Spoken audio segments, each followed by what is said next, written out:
Lorsqu'on prie, il y a des règles qui ont été mentionnées par notre noble prophète. Dans toutes les écoles de l'islam, aujourd'hui, il y a des règles expliquées à travers tel savant, telle école, tel spécialiste, etc. Dans l'école de Ahl al-Bayt, nous avons essayé de suivre à la lettre les règles de notre noble prophète.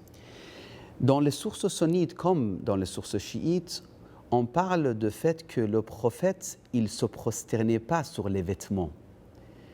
Il n'acceptait pas de se prosterner sur, par exemple, sur les manger, sur le pain ou autre chose qui est mangeable.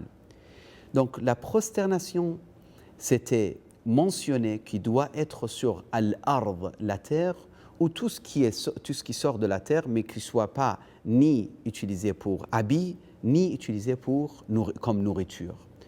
Donc pour les chiites aujourd'hui, ils peuvent prier sur le bois, ils peuvent prier sur les hasir, tout ce qui est naturel, les herbes, les pierres, sable, donc marbre à la Mecque par exemple, mais ils ont facilité aussi dans les maisons de préparer une petite pierre qui vient parfois de Karbala et ça peut venir de la Mecque, ça peut venir de n'importe quelle terre, mais la terre de Karbala est très bénie, c'est une histoire qu'on pourra développer une autre fois.